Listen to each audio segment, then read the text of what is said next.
So one of the really cool parts about professional bowling is the fact, and this has happened throughout bowling in the entire sport, but it's really amplified on the professional side, is how much the game has evolved.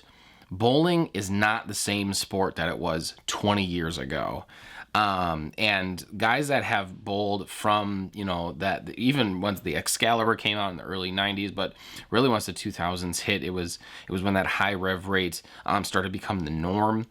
With the game shifting like that, a lot of guys kind of fell out of it, and there's been a few that have really maintained. But with that, in the idea of kind of what I'm getting at is, with so much rapid change in such a short amount of time, the idea of creating and working towards a Hall of Fame career during that much change, it seems like such an exceptionally tall hill to climb. And I really want to commend Wes Malott on that accomplishment. He was generous enough to give me some of his time here during the practice session at the PBA Players this last week. And he has been a absolute, he's like that steady Eddie. He's always around shows, in shows, and what he's been able to do through the evolution of the sport of bowling. And ultimately, as if you will stay tuned to the end, you can hear Tom Clark announce that he's going to be inducted into the PBA Hall of Fame this February. Really, really needs to be commended, because he's survived one of the toughest points within professional bowling, kind of losing the tour in the middle of that and all of this evolution. And he was still able to be consistently successful to the point of being enshrined with some of the greatest bowlers that have ever shoot up. So I really hope you guys enjoy this conversation. Just being able to engage with Wes on this level was super fun for me. And he shares some really good insights and some good stories too, and kind of what he's been up to as well. So I hope you guys like it. This is 10 Pin Life Podcast number 6 with Wes Malott.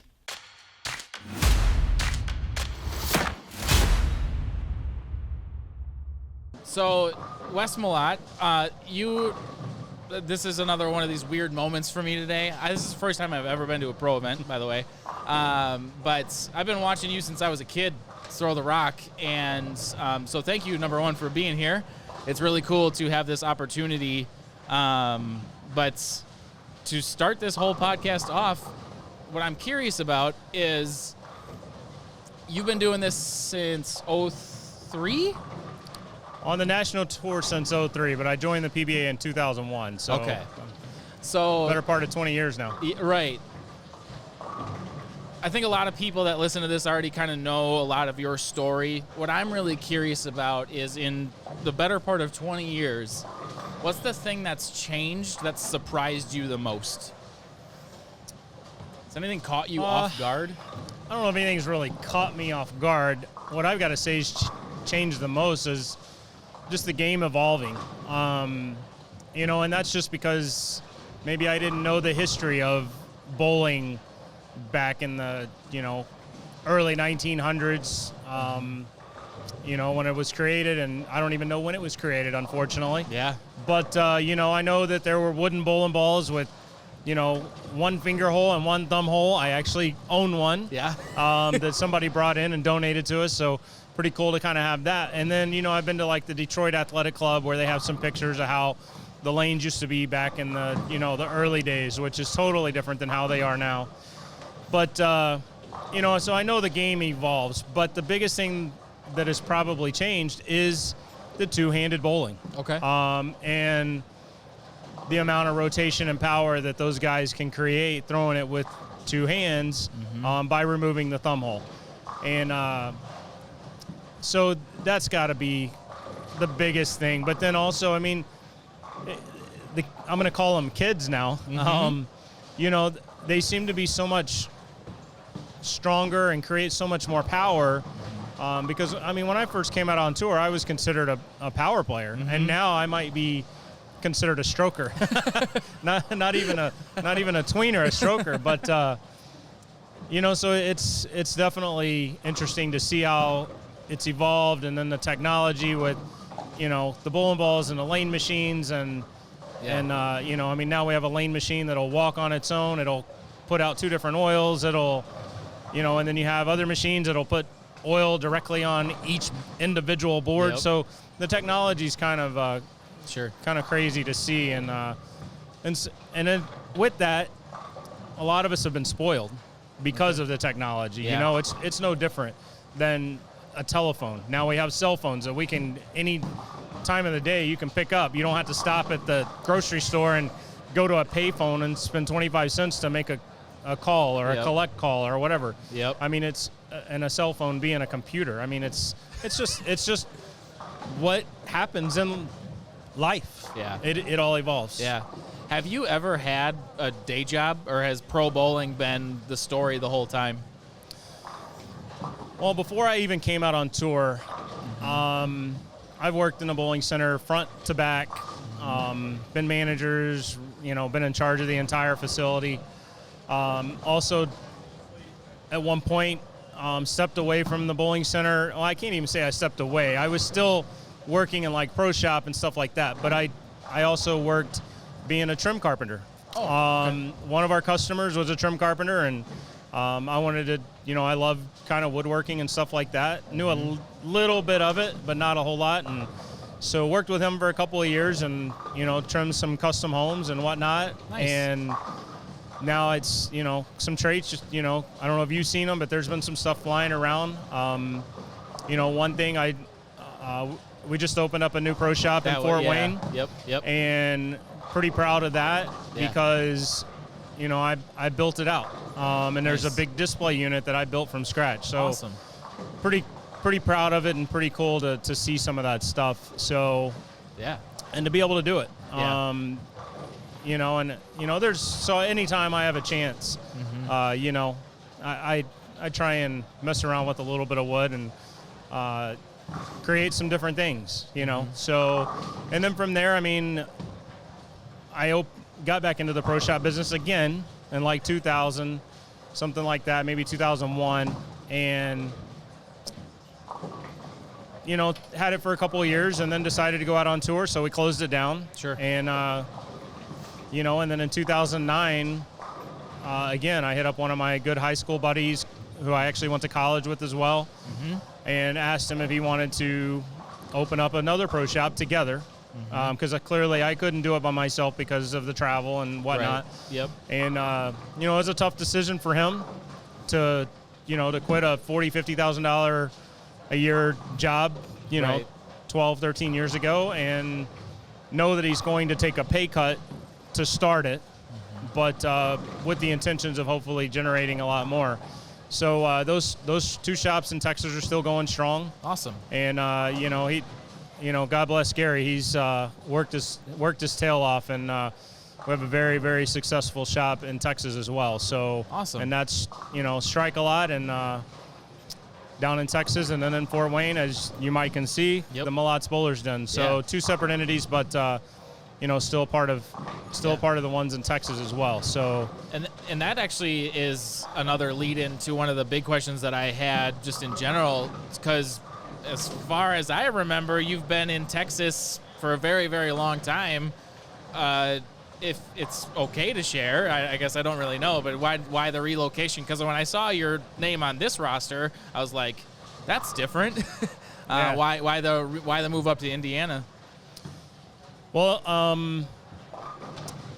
unfortunately went through divorce and whatnot. Oh, sure, back sure. in Texas, and met a wonderful woman who, Sarah French, who's lives in Fort Wayne. She's from South Chicago. Sure. But had moved to Fort Wayne to go to college, and she just, she never thought she would stay, but once she got there, she just loved it, and Awesome. she doesn't ever see herself leaving. So,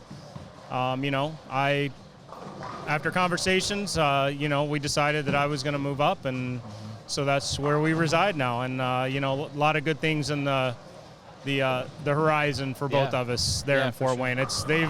They've welcomed me with open arms. Already feel like I have kind of somewhat of a new family there. Still miss a lot of people back home in Texas, but these guys have been really, really like I said, welcomed me with open arms, and That's awesome. it's a great feeling, and to have her by my side as well. Yeah. Is for sure. I mean, it's awesome. Have you, since you've moved, have you been bowling much, or how has that transition kind of been? Well, at first with the whole pandemic and everything, Yeah. obviously things were a little kind of, didn't really up in the air, didn't really know what was going on. So yeah, I mean, I bowled a little bit, Yeah. and now that, it's actually been right at a year when we got the phone call from the guys in Fort Wayne about opening the pro shop. Mm-hmm. They reached out, and I mean, this bowling center had been sitting for like 6 or 7 years closed. Oh, wow. So we walked in, and it was a risk Yeah, for us for to sure. take. I mean, because we're looking at it and we see what's there, and we're like, okay, well, this needs a lot of work, and we know they were going to do a lot of work, but I just had conversation with one of the owners the other day, Mark Johnston, and telling him, it was a risk for us. We didn't know, I didn't know you. You Right. didn't know me. Right.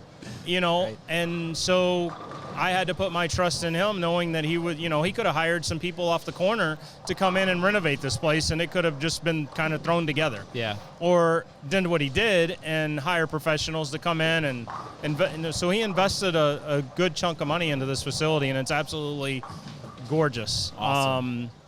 It's also, I mean, as a pro shop operator owner, you couldn't ask for a better place. I mean, these guys are focused on league bowling, tournament bowling. They're focused on the bowler. Yeah.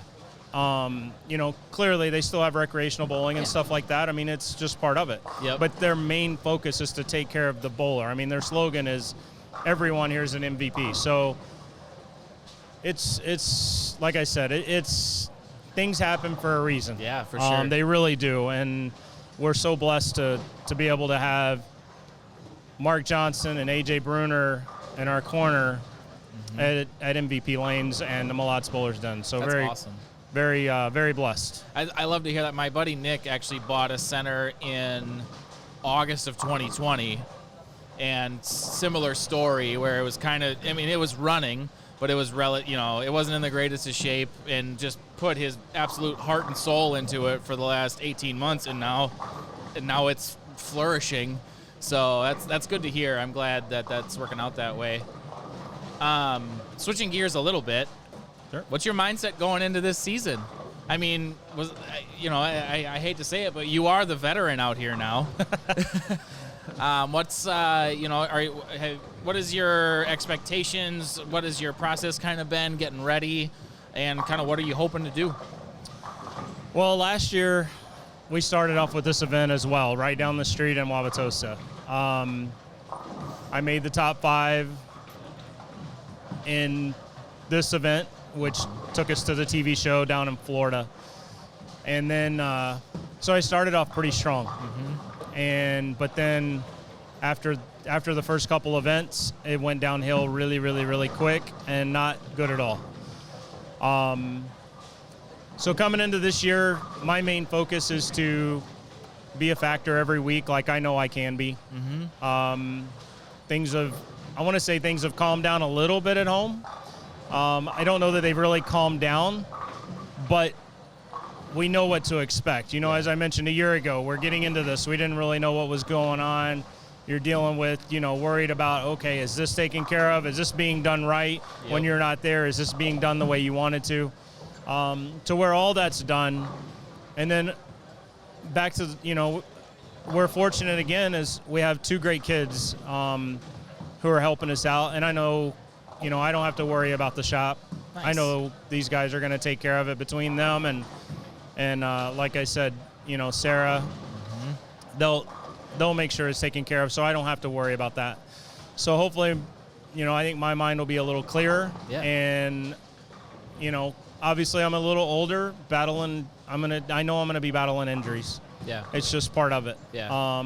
Aches and pains. It just comes with age. So, again, my goal this year is to really try and just take deep breaths and don't let don't let the bad things overcome the good things. I've always been one to try and find the positives out of everything. Sure. Whether it's the absolute worst thing in the world, there's still positives.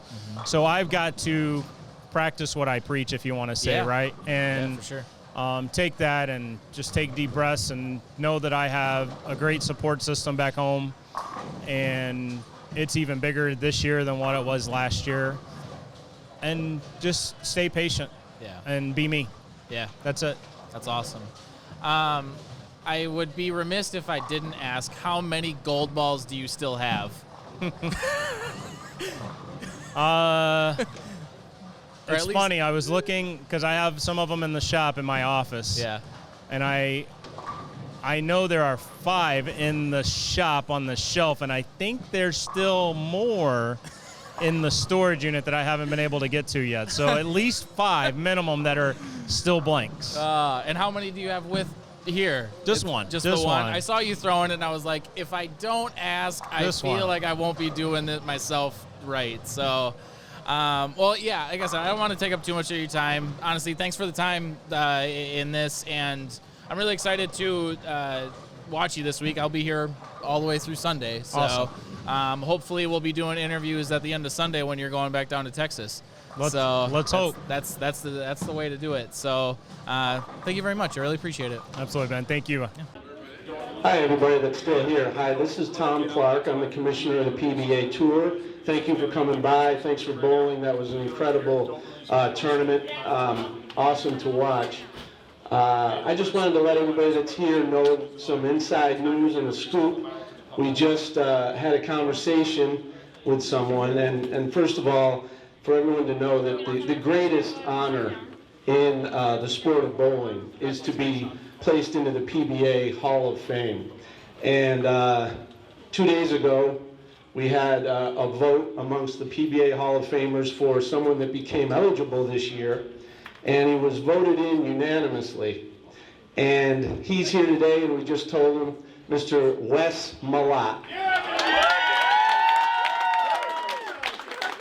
Congratulations, Wes. This news will come out tomorrow, but everyone know. Come on, dude. No. Yes, sir. Yeah.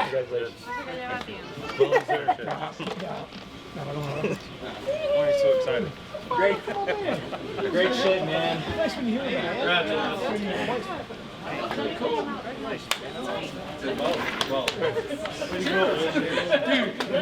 hell yeah.